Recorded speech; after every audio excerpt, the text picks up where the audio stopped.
देखिए, कांग्रेस तो कभी चाहती नहीं थी कि कभी राम मंदिर दोबारा यहाँ पे बने।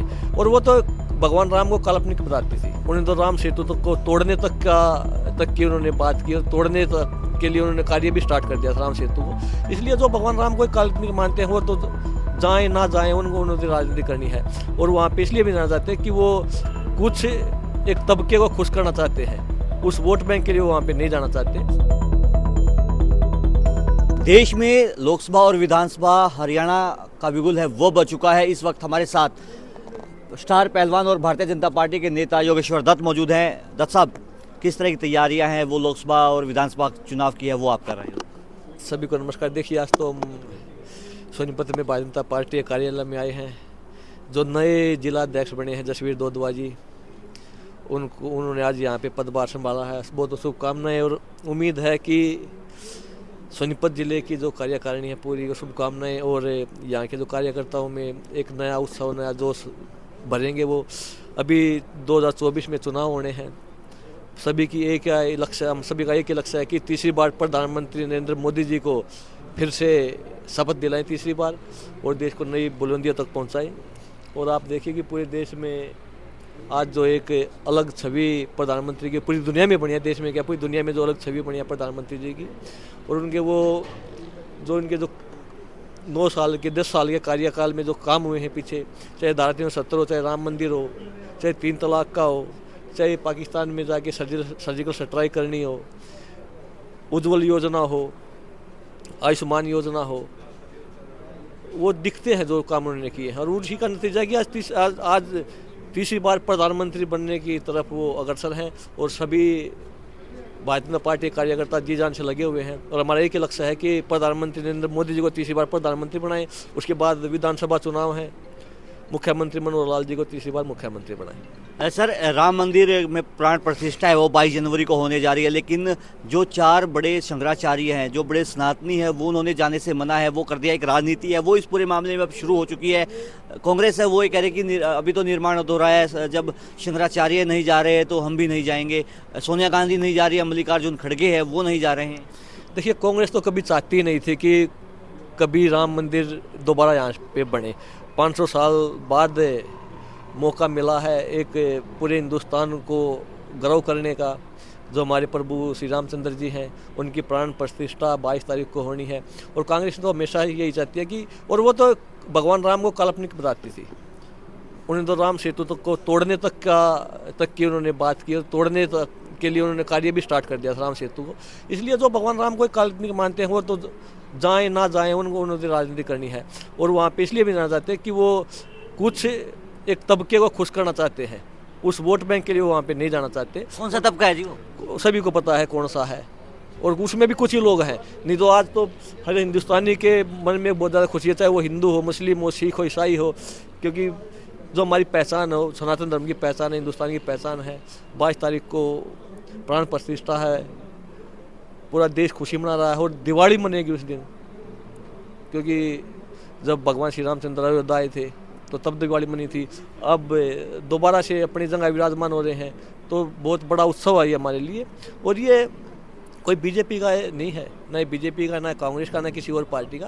ये भगवान श्री रामचंद्र हर सनातनी के, हर हिंदुस्तानी के हैं। तो क्या कहता हूँ कि इंसानियत के देवता हम आराध्य हमारे इंसानियत के। उन्होंने जो उनके एक कर्म था करने का, जो एक उनकी चलने की दिशा थी, उस पे वो मर्यादा पुरुषोत्तम भगवान रामचंद्र को इसलिए बोलते हैं कि उन्होंने हर मर्यादा का पालन किया।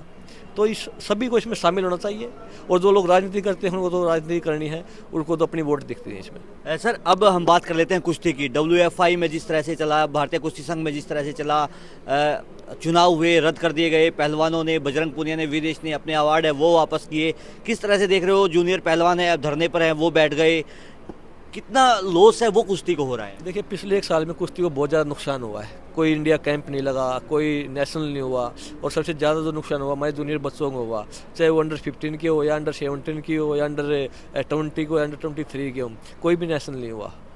और वो नुकसान आपने देखा कि अब आप कहीं जाके जूनियर बच्चों से बात करोगे तो वो बड़े मायूस हैं, और अपने आप को ये समझते हैं कि हम क्या करें, कुश्ती करें या ना करें। अभी चुनाव हुए थे, और चुनाव भी जो हुए थे वो रिटायर्ड जो जज थे जम्मू कश्मीर हाई कोर्ट के रिटायर्ड जज थे, उन्होंने कराए थे। UWW से ऑब्जर्वर आया हुआ था, IOA के ऑफिस में चुनाव हुए हैं, चुनाव में कुछ इस तरीके की कोई घटना नहीं घटी। उसके बाद जो फेडरेशन ने जो नेशनल की डेट रखी है, जो मीटिंग उन्होंने बुलाई, कुछ उस पर लेके कुछ कंट्रोवर्सी हुई थी, उसको लेकर उन्होंने जो कार्य है उस पर उसको सस्पेंड किया है, एक्टिविटी को सस्पेंड किया है, ना कि फेडरेशन को सस्पेंड किया है। अब ये देखो कितना टाइम लगता है उसको दोबारा होने में, पर मैं तो ये कहूँगा कि कुश्ती जल्दी से जल्दी वापस अपनी दिशा में आनी चाहिए। अभी 2021 ओलंपिक ईयर है ये, हम चाहते हैं कि हमारे पिछली बार 2 मेडल आए थे, और 2008 से और 2020 टोक्यो ओलंपिक तो लगातार मेडल कुश्ती से मिले। हम चाहते हैं कि इस बार भी पेरिस में भी हमारे मेडल 2 या 3 मेडल कुश्ती में आए, और आज कुश्ती बड़े बुरे दौर में, और हमें इसको देख के काफ़ी दुख होता है। सर, बजरंग पूनिया बड़े आपके साथी भी रहे हैं, आपके साथ कुश्ती के गुर हैं उन्होंने सीखे हैं। जिस तरह से अवार्ड वापसी की गई विनेश फोगाट द्वारा कि प्रधानमंत्री आवास के बाहर अवार्ड रख कर आ गए कि अब सम्मान हमारा नहीं हो रहा है, ब्रजभूषण शरण के खिलाफ कोई बड़ी कार्रवाई है वो नहीं हो रही है, उसको किस तरह से देखते हो? क्या अवार्ड इस तरह से रखना कोई औचित्य बनता है क्या? क्योंकि एक तरह से आप लगातार इनका विरोध कर रहे हो। देखिए, मैं किसी का विरोध नहीं करता, मैं स्टार्टिंग से रहा है जो बात मेरे को ठीक होती है वही बोलता हूँ, ना मैं किसी के पक्ष में हूँ ना मैं विपक्ष में हूँ। पर जो बात ब्रजभूषण की बात की है वो कोर्ट में केस है, जो सेक्सुअल हरासमेंट का केस है, यौन उत्पीड़न का जो केस मामला है वो कोर्ट में है, उसका फैसला माननीय न्यायालय करेगा। उससे अलग चुनाव हुए थे, उन्होंने नेशनल भी रखे थे फेडरेशन ने, उसके बाद वो फिर बॉडी सस्पेंड भी हुई, और जो अवार्ड वापस रखने होते हैं, ये जो सम्मान है वापस रखने होते हैं, तो इस पर खिलाड़ी की मेहनत के साथ साथ देशवासियों का, भारत सरकार का बहुत ज़्यादा पैसा खर्च होता है। एक खिलाड़ी पे करोड़ों रुपए खर्च होते हैं। अगर आप RTI लगा के निकलवाओगे तो एक खिलाड़ी पे अब तक 5-5, 6-6, 7-7 करोड़ रुपए आज तक के खर्च हुए होंगे। सरकार का बहुत ज़्यादा पैसा लगता है। इसलिए मैं कहता हूँ कि जो सम्मान मिले हैं, मेरे को भी सम्मान मिले हैं, राजीव गांधी खेल रत्न है, अर्जुन अवार्ड है, पद्मश्री है, ये मेरे अकेले की मेहनत नहीं है, इसमें मेरे घर वाले, गाँव वाले और सरकार का भी बहुत ज़्यादा पैसा खर्च हुआ तब ये सम्मान मिला है। तो इसलिए सम्मान पे मेरा अकेले का हक नहीं है, पूरे देश का हक है, इस पर सरकार का भी हक है। तो और खासकर बात यह है कि ये सम्मान, ये भारत ने जो बड़े सम्मान दिए हैं, तो ये देश की बेइज्जती, इसको रोड पे फुटपाथ पे नहीं रखना चाहिए। तो ये बड़े सोचने की विषय है। अगर इसको माने तो ये सब कुछ है, अगर नहीं माने तो रोड पर रख ही दिया है। साक्षी मलिक ने एक बड़ा बयान है, उसकी प्रेस कॉन्फ्रेंस में उन्होंने कहा कि मुझे मेरी माँ को जान से मारने की धमकी है वो मिल रही है। क्या आपने कभी बजरंग पूनिया से, साक्षी मलिक से, विनेश फोगाट से, किसी जो खिलाड़ी धरनारत थे ब्रजभूषण शरण से, उनसे कोई बातचीत करने की कोशिश की हो कि किस तरह के कदम है वो नहीं उठाना चाहिए? आपके तो साथी रहे हैं बजरंग पूनिया काफ़ी लंबे समय से। हमने हम मैच देख रहे थे जब कुश्ती हो रही थी नोएडा में, तब एक खिलाड़ी के साथ, मैं उनका नाम नहीं लेना चाहूँगा, उसके साथ आपकी खटपट हुई तो बजरंग पूनिया आपकी जगह लड़ने मैट पे आ गए थे। हमें वो दौर भी याद है बजरंग और आपका। क्या आपकी कोई बजरंग से बात हुई हो इस पूरे मामले को लेकर? नहीं, मेरी किसी से बात नहीं। और पर मैं बताता हूँ कि अगर साक्षी जी को के घर पे कोई फ़ोन आया है तो पुलिस रिपोर्ट करवानी चाहिए। मैं पहले बोलता कि पुलिस रिपोर्ट करवाइए, जिस नंबर से कॉल आई है उसको उजागर करिए उस नंबर को कि भाई इस नंबर से कॉल आई और ये आदमी था, उस पर कार्रवाई होनी चाहिए। कोई अगर धमकी देता है तो उस पर कार्रवाई बनती है, और उनको ऐसी चीज़ें छुपा के भी रखनी चाहिए।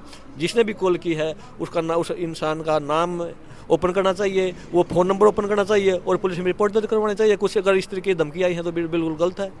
बजरंग से आपकी कोई बातचीत हुई हो, समझाने का प्रयास किया गया हो आपकी तरफ? मेरी काफ़ी साल से कोई बात नहीं है। वो टाइम था, वो अच्छा था, बुरा है, उस टाइम में हम जाना नहीं चाहते। अब ठीक है, हाँ ये है कि मैं किसी से कोई बात नहीं होती। देखिए, योगेश्वर दत्त हमारे साथ मौजूद थे। इन्होंने हर मुद्दे पर पंजाब केसरी से खास बातचीत की है। सोनीपत से पंजाब केसरी के लिए सनी मलिक। हमसे जुड़े रहने के लिए हमारे YouTube चैनल को सब्सक्राइब करें और नई वीडियो की नोटिफिकेशन के लिए बेल आइकॉन को दबाएं। अगर आप ये वीडियो Facebook पर देख रहे हैं तो लाइक जरूर करें और ज्यादा से ज्यादा शेयर करें। धन्यवाद।